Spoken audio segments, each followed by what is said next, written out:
Assalamu alaikum wa rahmatullahi ta'ala wa barakatuhu. Kuna sauraron naku Shamsuddin S Madafarso Comedian.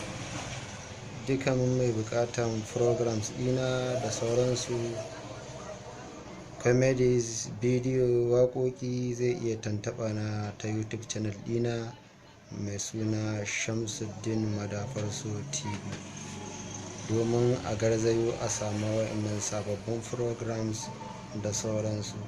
Kuma ina godiya ga al'umma masoyana, yau kuma ai kokari a danna mana subscribe. Mun gode. Tunda babana ya mutu ba uwar da ya mun gado sai bara da nake mama ke ina magana kamar ba kowa a gidan, bakin ciki kamar zai kashe ni. Ya ba zan banza da kai ba. Ka zo ka shigo gidan kana faɗa. Suka ce kai kayan daga naku Shamsuddin S Madafarso. Dama ya sunan shi Honorable Ma'azu mai gidan ruwa. Yana so ya taimaka yara irin ku. To, na gan kamar barin kake so shi. Almajirancin da yanzu duk ta gairaya ake yi mama. Na rantse da Allah ko ke dai. To me ya faru?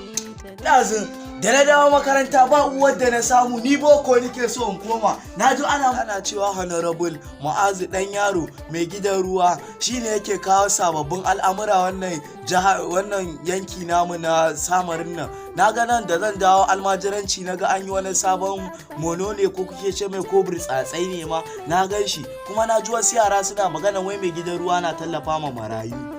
Wai bai tsaya hannun ba ma, har turawa sun signing din shi. Kai ki ji fa wai turawa, ni dai ban yadda ba wai turawa. Amma dai tunda dai dan majalisa ne dole mu mai biyayya a matsayin shi na shugaba wanda zai wakilce mu. Allah ya zaba mana wanda ya fi zama alheri.